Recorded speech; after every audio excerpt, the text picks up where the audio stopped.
नमस्कार, आप देख रहे हैं दूरदर्शन समाचार। आपके साथ मैं हूं पराक्रम सिंह शेखावत। बताएंगे आपको इस वक्त की बड़ी खबरें। समाचार की शुरुआत सुर्खियों के साथ। हिमाचल प्रदेश के बिलासपुर में भीषण बस दुर्घटना, 15 लोगों की मौत। राष्ट्रपति और प्रधानमंत्री ने हादसे पर जताया दुख। प्रधानमंत्री राष्ट्रीय राहत कोष से प्रत्येक मृतक के परिजनों को 2 लाख और घायलों को 50,000 रुपए की अनुग्रह राशि का ऐलान।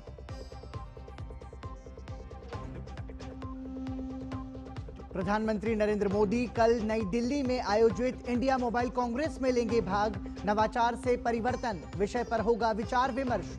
बैठक में दूरसंचार क्षेत्र में भारत की प्रगति पर डाला जाएगा प्रकाश।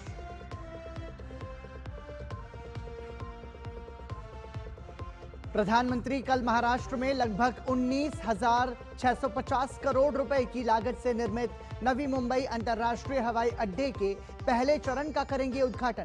प्रधानमंत्री मुंबई मेट्रो लाइन 3 के अंतिम चरण का भी करेंगे शुभारंभ। केंद्रीय मंत्रिमंडल ने 4 राज्यों में 24,634 करोड़ रुपए के 4 मल्टी ट्रैकिंग रेलवे प्रोजेक्ट्स को दी मंजूरी। महाराष्ट्र, मध्य प्रदेश, गुजरात और छत्तीसगढ़ के 18 जिलों को कवर करने वाले ये प्रोजेक्ट्स मौजूदा नेटवर्क में 894 किलोमीटर का करेंगे इजाफा।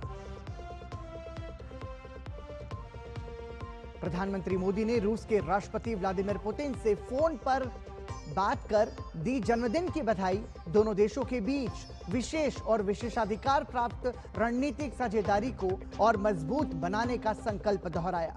द्विपक्षीय एजेंडे की प्रगति पर भी चर्चा।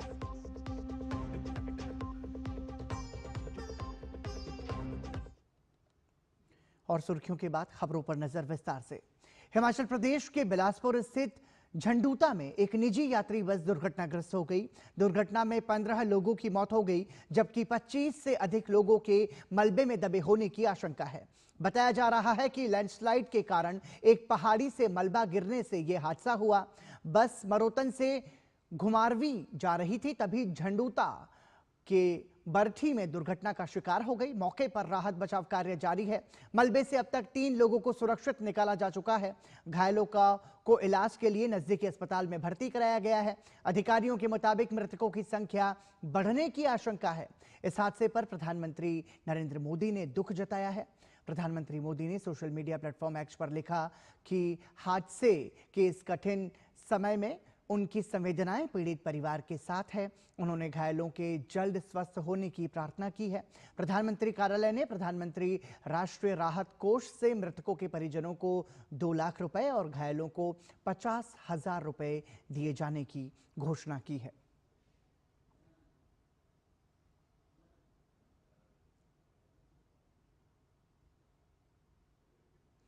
राष्ट्रपति द्रौपदी मुर्मू ने हिमाचल प्रदेश के बिलासपुर में भूस्खलन के कारण हुई बस दुर्घटना पर शोक जताया है। राष्ट्रपति ने सोशल मीडिया प्लेटफॉर्म एक्स पर लिखा कि हिमाचल प्रदेश के बिलासपुर में भूस्खलन के कारण हुई बस दुर्घटना में कई लोगों की मृत्यु का समाचार अत्यंत दुखद है। अपने प्रियजनों को खोने वाले परिवारों के प्रति मैं संवेदना व्यक्त करती हूं और घायल हुए लोगों के शीघ्र स्वस्थ होने की कामना करती हूं।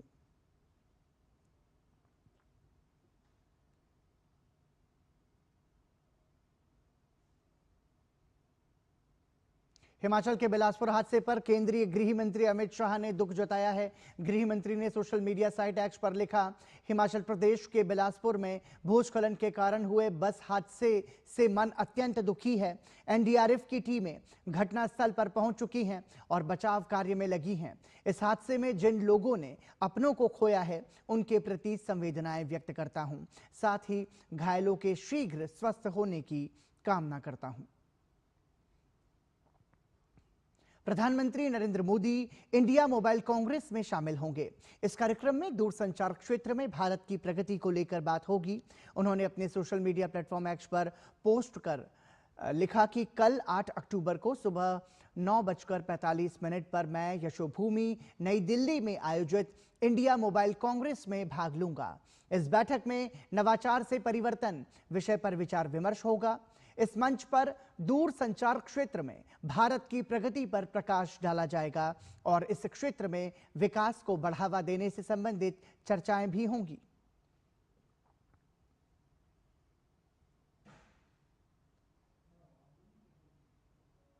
प्रधानमंत्री नरेंद्र मोदी 8 से 9 अक्टूबर को महाराष्ट्र की यात्रा पर रहेंगे।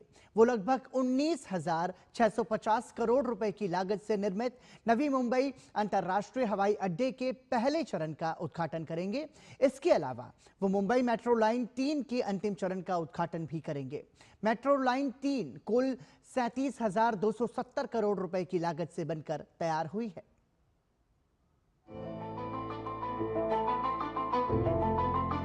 19,650 करोड़ रुपए की लागत से तैयार नवी मुंबई में नवनिर्मित अंतर्राष्ट्रीय हवाई अड्डे के पहले चरण का प्रधानमंत्री उद्घाटन करेंगे। ये देश की अब तक की सबसे बड़ी ग्रीनफील्ड हवाई अड्डा परियोजना में शामिल है, जिसे सार्वजनिक निजी भागीदारी के अंतर्गत विकसित किया गया है। इसके अंदर जो फीचर्स हैं वो हम एविएशन हब बनाने के लिए जो मिनिमम कनेक्ट टाइम होती है, terminal to terminal connectivity, transfer passengers और जो फैसिलिटीज हैं यहाँ पे वो खास हैं। 1160 हेक्टेयर क्षेत्रफल के साथ हवाई अड्डे में एक स्वचालित पीपल मूवर शामिल है, जो एक परिवहन प्रणाली है और सभी 4 यात्री टर्मिनलों को सुचारू अंतर टर्मिनल स्थानांतरण के लिए जोड़ेगी। इसकी वार्षिक क्षमता 9 करोड़ यात्री और 3.25 बिलियन मीट्रिक टन कार्गो को संभालने की होगी। नवी मुंबई इंटरनेशनल एयरपोर्ट, जो कि सिर्फ महाराष्ट्र के लिए बल्कि देश के लिए भी अगर देखा जाए आने वाले समय में एक एविएशन का हब बनेगा और साथ ही साथ लॉजिस्टिक के हिसाब से अगर देखा जाए तो कहीं ना कहीं एक गेम चेंजर प्रोजेक्ट भी होगा। हवाई अड्डे में स्थायी विमानन ईंधन भंडारण, लगभग 47 मेगावाट और सौर ऊर्जा उत्पादन और पूरे शहर में सार्वजनिक संपर्क के लिए ईवी बस सेवाएं उपलब्ध होंगी। ये देश का पहला हवाई अड्डा भी होगा जो वाटर टैक्सी से जुड़ा होगा। प्रधानमंत्री मुंबई के सार्वजनिक परिवहन को सुगम और सुरक्षित और रफ्तार देने वाली परियोजना मेट्रो लाइन 3 के अंतिम चरण 2B का उद्घाटन करेंगी। सेंट्रल रेलवे का जो टर्मिनल स्टेशन है CSMT और वेस्टर्न रेलवे का जो है चर्च गेट, इसके बियॉन्ड भी जो मुंबई है और जो बहुत महत्वपूर्ण है, क्योंकि यहीं पे मंत्रालय है, यहीं पे हाई कोर्ट है, यहीं पे बॉम्बे स्टॉक एक्सचेंज है और पूरा फाइनेंशियल एंड हेरिटेज डिस्ट्रिक्ट है और वहाँ पे लोगों को जाने के लिए आज रेलवे सुविधा नहीं है। ये सुविधा ये मेट्रो लाइन के कारण होगी। चरण 2B का निर्माण लगभग 12,200 करोड़ रुपए की अनुमानित लागत से हुआ है और पूरी मुंबई मेट्रो लाइन 3 यानी एक्वा लाइन 37,270 करोड़ रुपए से अधिक की कुल लागत से बनी है। ये पूरी तरह से भूमिगत लाइन है। कफ परेड से RJVLR तक इसकी कुल लंबाई 33.5 किलोमीटर की है, जिसमें 27 स्टेशन हैं, जो कि प्रतिदिन 13 लाख यात्रियों को सेवा प्रदान करेंगी। एक्वा लाइन की अंडरग्राउंड एक्सपेंशन महत्वपूर्ण जगहों को जोड़ रही है और साथ ही सतह के ऊपर मूल्यवान रोड स्पेस को भी बचा रही है। ये ट्रैवलिंग टाइम तो ईज कर ही रहा है, कंजेशन भी ईज कर रहा है, साथ ही पूरे मुंबई को ये अर्बन ग्रीनर फ्यूचर की तरफ ले जा रहा है। प्रधानमंत्री मोनोरेल, उपनगरीय रेलवे और बस PTO के 11 सार्वजनिक परिवहन ऑपरेटरों के लिए एकीकृत common mobility app Mumbai one का भी शुभारंभ करेंगे। वन ऐप कई सार्वजनिक परिवहन ऑपरेटरों के लिए एकीकृत मोबाइल टिकटिंग, डिजिटल लेन देन को बढ़ावा देगा। मुंबई से श्यामा और शिशिर के साथ bureau report, DD news. Rail connectivity के क्षेत्र में मोदी सरकार ने एक और बड़ा कदम उठाया है। कैबिनेट ने 4 महत्वपूर्ण रेलवे परियोजनाओं को मंजूरी दी है, जिनसे महाराष्ट्र, गुजरात, मध्य प्रदेश और छत्तीसगढ़ के 18 जिलों में विकास की नई पटरी बिछेगी। करीब 25,000 करोड़ की लागत से बनने वाली ये परियोजनाएं न सिर्फ रेलवे नेटवर्क को मजबूत करेंगी, बल्कि देश की अर्थव्यवस्था को भी नई गति देंगी। देखिए ये रिपोर्ट। देश में रेलवे नेटवर्क में लगातार इजाफा देखने को मिल रहा है। बुधवार को हुई कैबिनेट की बैठक में रेलवे से जुड़ी 4 अहम परियोजनाओं को मंजूरी दी गई है। कुल 24,643 करोड़ रुपए की लागत से इन 4 परियोजनाओं को मंजूरी मिली है। महाराष्ट्र के वर्धा भुसावल के बीच 314 किलोमीटर लंबी तीसरी और चौथी लाइन को मंजूरी दी गई है, जबकि गोंदिया डोगरगढ़ के बीच 84 किलोमीटर लंबी चौथी लाइन को मंजूरी मिली है। भुसावल वर्धा में 3rd and 4th लाइन, अभी 2 लाइन सेक्शन है ये, यहाँ पे 3rd and 4th लाइन का आज अप्रूवल हुआ है। बहुत इंपॉर्टेंट कॉरिडोर है ये, हावड़ा मुंबई समझो आप, प्रैक्टिकली भारत के 6 स्टेट्स को कनेक्ट करने वाला ये कॉरिडोर है। 314 किलोमीटर का ये प्रोजेक्ट है, 9,197 करोड़ रुपीस का इन्वेस्टमेंट होगा इसमें। इसके साथ ही गुजरात के बड़ोदरा और एमपी के रतलाम के बीच 259 किलोमीटर लंबे ट्रैक पर तीसरी और चौथी लाइन को भी मंजूरी दी गई है, जबकि मध्य प्रदेश में इटारसी भोपाल बीना के बीच 237 किलोमीटर लंबी चौथी लाइन को भी केंद्रीय मंत्रिमंडल की मंजूरी मिली है। ये चारों परियोजनाएं महाराष्ट्र, एमपी, गुजरात और छत्तीसगढ़ के कुल 18 जिलों को कवर करेगी। इन परियोजनाओं के जरिए भारतीय रेल नेटवर्क में 894 किलोमीटर की बढ़ोतरी होगी, जिसे 3 से 5 वर्षों में पूरा कर लिया जाएगा। तेल आयात में 28 करोड़ लीटर डीजल की बचत होगी, जबकि पर्यावरण लाभ 6 करोड़ पेड़ लगाने के बराबर है। 4th प्रोजेक्ट है इटारसी से भोपाल से होते हुए बीना, यहाँ ऑलरेडी 3 लाइन्स हैं, इसमें 4th लाइन लगानी है, तो 4th लाइन का ये प्रोजेक्ट है। ये भी काफ़ी लंबा सेक्शन है और बहुत इंपॉर्टेंट सेक्शन है। ये है दिल्ली से चेन्नई वाला सेक्शन, बड़ा प्रोजेक्ट है, 237 किलोमीटर रूट लेंथ है। इस प्रोजेक्ट से भी टूरिज्म कनेक्टिविटी बहुत सारी है, उदयगिरी केव्स है, सतपुरा टाइगर रिजर्व है, पंचमढ़ी है, ये सारी जगह कनेक्ट होती है। मोदी सरकार ने तीसरे टर्म में अभी तक कुल 1.5 लाख करोड़ रुपए की रेलवे परियोजनाओं को मंजूरी दी है, जबकि कुल मिलाकर 12 लाख करोड़ रुपए अलग अलग बुनियादी ढांचा परियोजनाओं के लिए मंजूर किए जा चुके हैं। मोदी सरकार के इन फैसलों से देश के विकास को रफ्तार मिल रही है। शैलेंद्र मिश्र, डीडी न्यूज, दिल्ली। अमेरिकी पेशेवरों के एक प्रतिनिधिमंडल ने नई दिल्ली में प्रधानमंत्री नरेंद्र मोदी से मुलाकात की। इस प्रतिनिधिमंडल का नेतृत्व विख्यात अमेरिकी रणनीतिकार वॉल्टर रसेल मीड कर रहे थे। प्रधानमंत्री ने प्रतिनिधिमंडल के साथ हुई बातचीत को सार्थक बताया और भारत अमेरिका साझेदारी को वैश्विक शांति, प्रगति और समृद्धि के लिए महत्वपूर्ण बताया। उन्होंने प्रतिनिधिमंडल द्वारा इस दिशा में किए जा रहे प्रयासों की भी सराहना की।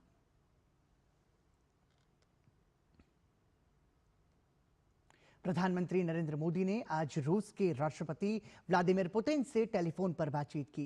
इस दौरान प्रधानमंत्री मोदी ने राष्ट्रपति पुतिन को उनके 73वें जन्मदिन पर बधाई दी और उनके उत्तम स्वास्थ्य व सफल जीवन की कामना की।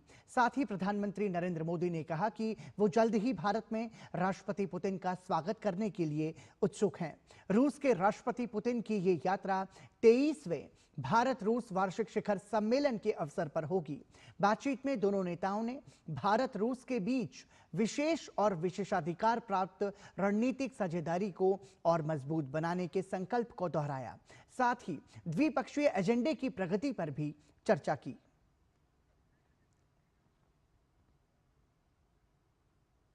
यहां रुक रहे हैं एक छोटे से ब्रेक के लिए, आप बने रहिए हमारे साथ।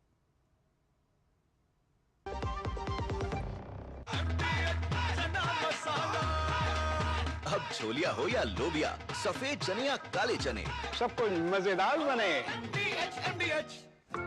ये अपन का आंटी मैरी है। एक भी दिन अपन को बिस्कुट खिलाना नहीं भूला, पर शांता बाई ठीक से फर्श पोंछना भूल गया और उनका हड्डी टूट गया। अपन कुछ नहीं कर पाया। थैंक गॉड आंटी हॉस्पिटल से वापस आ गया और पता है क्या बोला? अपन को सब कहता था हर साल हेल्थ इंश्योरेंस पे काय को पैसा उड़ाता है। अब देख 2.5 लाख का क्लेम पास हुआ है। मैन आंटी अच्छा किया हेल्थ इंश्योरेंस लिया। अच्छा किया इंश्योरेंस लिया। 605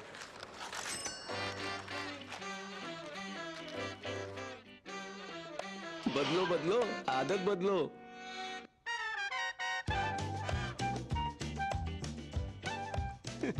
बदलो बदलो आदत बदलो। अब नजदीकी बैंक जाकर फटे पुराने नोट्स बदलिए। अगर बैंक मना करे तो आरबीआई के ओम्बुड्समैन से शिकायत करें। आरबीआई कहता है जानकार बनिए, सतर्क रहिए। गोल्डी छोले मसाले जहाँ जाए रिश्ते बनाए। गोल्डी लाए हैं फ्रेश लॉक टेक्नोलॉजी जो रखे मसालों को हर समय फ्रेश। वाह, गाय तुम्हारी माता है ना? तो पशुहार के नाम पर जहर क्यों खिलाता है? अनसन हटा, दिल से खिला, सिर्फ कपिला, देश का नंबर 1 पशु आहार।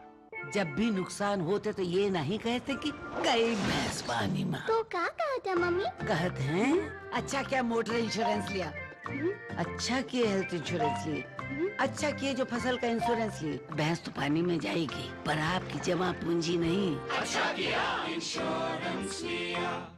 व्यक्तिगत जानकारी के लिए ऑनलाइन अनुरोधों से रहें सावधान। कुछ भी जानकारी देने से पहले जरूर सोचें। कोई भी वैधानिक कंपनी फोन या इंटरनेट पर आपसे निजी जानकारी कभी भी नहीं मांगती, इसलिए ऐसे कॉल या ईमेल आने पर अपनी जानकारी देने से पहले समझदारी दिखाएं और सावधानी बरतें। लाल रंग इसका अपार, तीखा कम है फिर भी स्वाद, बेमिसाल बेमिसाल MDH Kashmiri. MDH Kashmiri. MDH। एक बार फिर आपका स्वागत। आप देख रहे हैं दूरदर्शन समाचार। केंद्रीय गृह एवं सहकारिता मंत्री अमित शाह की अध्यक्षता में एक उच्च स्तरीय समिति ने वर्ष 2024 में बाढ़ और भूस्खलन से प्रभावित हुए असम और गुजरात को 707.97 करोड़ रुपए की अतिरिक्त केंद्रीय सहायता को मंजूरी दी है। ये केंद्रीय सहायता राष्ट्रीय आपदा मोचन निधि से प्रदान की गई है। 707.97 करोड़ रुपए की राशि में से असम को 313.69 करोड़ रुपए और गुजरात को 394.28 करोड़ रुपए की मंजूरी दी गई है। उच्च स्तरीय समिति ने हरियाणा, मध्य प्रदेश और राजस्थान को अग्निशमन सेवाओं के विस्तार और आधुनिकीकरण के लिए राष्ट्रीय आपदा मोचन निधि के तहत 903.67 करोड़ रुपए की भी मंजूरी दी है।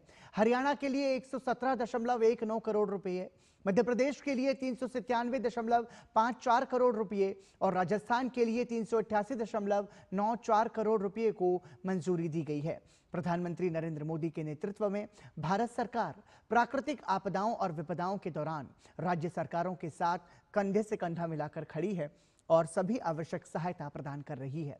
वित्तीय वर्ष 2025-26 के दौरान केंद्र सरकार ने 27 राज्यों को एसडीआरएफ के तहत 13,603.20 करोड़ रुपए और 12 राज्यों को एनडीआरएफ के तहत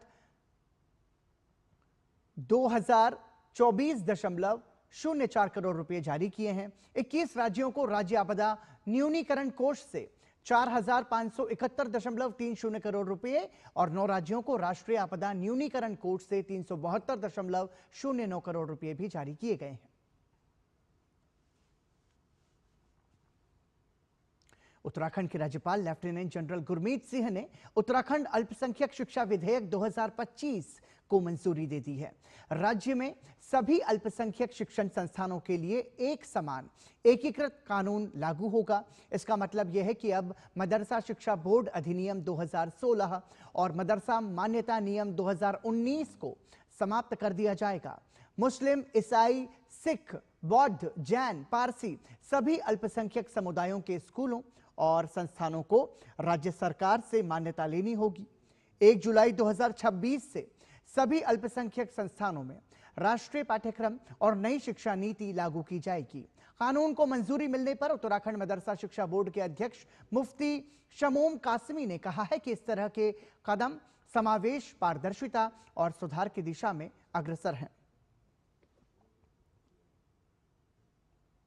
जुड़ने का, आपको अपने बच्चों के मुस्तकबिल को संवारने का, और ये भारतीय जनता पार्टी की सरकार ही कर सकती थी। और मैं ये बात भी कहना चाहूंगा, जो लोग ये कहते हैं कि किस तरह से देश की आजादी के बाद से पहला प्रधानमंत्री है जो 140 करोड़ की बात करते हैं, बगैर किसी भेदभाव के तमाम योजनाओं के अंदर शामिल करते हैं। मैं एक उदाहरण के तौर से कहना चाहता हूं और मदरसों के लोगों से अपील करना चाहता हूं कि आप बिल्कुल, अगर कांग्रेस या अन्य विपक्षी दल आपको भ्रमित करना चाहे तो भ्रमित आप ना हो।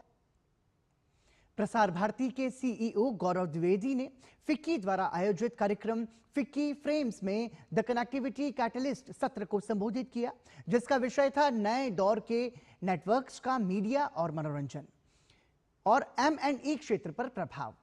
इस मौके पर उन्होंने कहा कि पिछले 25 वर्षों में भारत में कंटेंट देखने का तरीका पूरी तरह से बदल गया है। सत्र के बाद मुख्य कार्यपालन अधिकारी गौरव द्विवेदी ने दूरदर्शन से बातचीत कर मीडिया जगत में हो रहे बदलावों पर अपने विचार साझा किए। उन्होंने कहा कि चाहे स्ट्रीमिंग हो या ब्रॉडकास्टिंग, कंटेंट को लेकर दर्शक जो दिशा चुनेंगे, मीडिया इंडस्ट्री उसी राह पर चलेगी। स्ट्रीमिंग का जो पूरा आइडिया है कि कंटेंट आप किसी भी समय, किसी भी क्रम में अपनी पसंद से अपनी पसंद का कंटेंट उस समय पर देख सकते हैं। जहां आप चाहें वहीं पर चाहे अपनी पसंद की डिवाइस पे देख सकते हैं। कुछ तरह का कंटेंट ऐसा है जो कि अपॉइंटमेंट व्यूइंग के लिए बेहतर सूटेड है, कुछ दूसरे तरह का कंटेंट ऐसा है जो स्ट्रीमिंग के लिए बेहतर सूटेड है। हमारा जो पूरा नेटवर्क है वो ब्रॉडकास्टिंग पर ही आधारित था। रेडियो तो पूरी तरीके से टेरेस्ट्रियल नेटवर्क है, दूरदर्शन हमारा सैटेलाइट नेटवर्क अधिकांश रह गया, और सेट टॉप बॉक्स के माध्यम से हम दोनों चीज़ों को और प्लस ऐप्स के माध्यम से हमने इस कंटेंट को ऑडियंसेस तक ले जाना शुरू किया। अब आगे जाकर के फिर ऑडियंसेस क्या कहती हैं उसके हिसाब से हम अपनी स्ट्रैटेजी को बदलते रहेंगे। प्रसार भारती के मुख्य कार्यपालन अधिकारी गौरव द्विवेदी ने कहा कि प्रसार भारती वेव्स के माध्यम से आकाशवाणी और दूरदर्शन के कंटेंट को दर्शकों तक ले जा रही है। इसमें निजी चैनलों के साथ भी साझेदारी की गई है, जिससे दर्शकों के लिए व्यापक कंटेंट मौजूद हो सके। लगभग 9-10 महीने पहले हमने अपना OTT प्लेटफॉर्म वेव्स भी शुरू किया, जिसमें कि हम अपने सारे कंटेंट आकाशवाणी दूरदर्शन के उस कंटेंट को ऑडियंसेस तक ले जा रहे हैं। उसमें ब्रॉडकास्ट वाली चैनल्स की स्ट्रीम्स भी हैं और जो हमारे पुराने आर्काइव्स हैं उन आर्काइव्स के ऑन डिमांड कंटेंट भी अवेलेबल है। साथ ही साथ हमने प्राइवेट नेटवर्क्स के साथ में भी टाई अप किया है, तो दीगर जो प्राइवेट चैनल्स हैं या कंटेंट ओनर्स हैं जो जिनके पास फिल्में हैं, जिनके पास शोज़ हैं, वो अपने कार्यक्रम लेकर के भी हमारे पास में आए हैं। प्रसार भारती का हमेशा से उद्देश्य ये रहा है कि एक लोक सेवा प्रसारक के तौर पे हमारा काम केवल अपना कंटेंट ऑडियंसेस तक पहुंचाने का नहीं है, बल्कि एक ऐसा माध्यम भी उपलब्ध कराने का है जिससे कि हमारे इस सेक्टर में जो दूसरे पार्टनर्स हैं, जो प्राइवेट ऑपरेटर्स हैं, उनको भी ऑडियंसेस तक पहुंचने में सहूलियत मिले। हमारे पास ब्रॉडकास्टिंग, डिजिटल और स्ट्रीमिंग, अब ये तीनों माध्यम हमारे पास उपलब्ध हैं। इस साल के भौतिकी के नोबेल पुरस्कार का ऐलान कर दिया गया है। अमेरिका के 3 वैज्ञानिक John Clarke, Michael H Devoret, John Martinis को ये प्रतिष्ठित पुरस्कार 10 दिसंबर को स्टॉकहोम में दिए जाएंगे। स्वीडन की royal Swedish academy of sciences ने इस मंगलवार को इसकी घोषणा की। इन वैज्ञानिकों को ये पुरस्कार इलेक्ट्रिक सर्किट में बड़े पैमाने पर क्वांटम टनलिंग और ऊर्जा के क्वांटाइजेशन की खोज के लिए दिए जा रहे हैं। सोमवार से नोबेल वीक की शुरुआत हो चुकी है। इस दौरान अलग अलग क्षेत्रों के लिए नोबेल पुरस्कारों की घोषणा की जा रही है। इसी कड़ी में मंगलवार को भौतिकी के नोबेल पुरस्कार की घोषणा हुई। अमेरिका के 3 वैज्ञानिकों को संयुक्त रूप से ये सम्मान दिए जाने का ऐलान किया गया। इलेक्ट्रिक सर्किट में बड़े पैमाने पर क्वांटम टनलिंग और ऊर्जा के क्वांटाइजेशन की खोज के लिए John Clarke, Michael H Devoret, John Martinis को नोबेल पुरस्कार मिला। ये खोज क्वांटम क्रिप्टोग्राफी, क्वांटम कंप्यूटिंग और क्वांटम सेंसर सहित क्वांटम तकनीकी को और समझने में मदद करेगी। आमतौर पर क्वांटम मैकेनिक्स के नियम बहुत छोटे कणों यानी इलेक्ट्रॉन पर लागू होते हैं। इनके व्यवहार को माइक्रोस्कोपिक कहा जाता है, क्योंकि ये इतने सूक्ष्म होते हैं कि सामान्य माइक्रोस्कोप से भी दिखाई नहीं देते। लेकिन अब इन वैज्ञानिकों ने पहली बार बिजली के सर्किट में बड़े पैमाने पर क्वांटम टनलिंग और ऊर्जा के स्तरों की खोज की है। बता दें कि विजेता को 11 मिलियन स्वीडिश क्रोना तकरीबन 10.3 करोड़ रुपए, स्वर्ण पदक और सर्टिफिकेट मिलेंगे। अगर एक से ज्यादा वैज्ञानिक जीतते हैं तो यह प्राइज मनी उनके बीच बंट जाती है। वर्ष 1901 से अब तक 118 वैज्ञानिकों को भौतिकी का पुरस्कार प्रदान किया जा चुका है। सर सीवी रमन पहले भारतीय थे जिन्हें इस श्रेणी में पुरस्कृत किया गया। उन्हें ये सम्मान 1930 में दिया गया था। उनकी खोज ने बताया था कि जब प्रकाश किसी पदार्थ से टकराता है तो उसका रंग बदल सकता है। इसे रमन इफेक्ट के नाम से जाना जाता है। यह खोज आज लेजर और मेडिकल तकनीकी में इस्तेमाल होती है। वहीं दूसरे भारतीय मूल के अमेरिकी वैज्ञानिक सुब्रमण्यम चंद्रशेखर थे। इन्हें 1983 में तारों के जीवन और मृत्यु की खोज के लिए सम्मानित किया गया। उन्होंने ही बताया था कि बड़े तारे अंत में ब्लैक होल बन जाते हैं। 6 से 13 अक्टूबर के बीच विभिन्न श्रेणियों में नोबेल प्राइज दिए जाते हैं। 6 अक्टूबर 2025 को मेडिसिन के लिए मैरी ईम ब्रांका, फ्रेड रॉम्सडेल और शिमोन साकागुची को दिया गया है। इन्हें यह प्राइज पेरिफेरल इम्यून टॉलरेंस के क्षेत्र में रिसर्च के लिए दिया गया है। Bureau report, DD news. और इसी के साथ समाचार में अभी के लिए इतना ही। दूरदर्शन समाचार पर खबरों का सफर जारी है। दीजिए अनुमति। नमस्कार।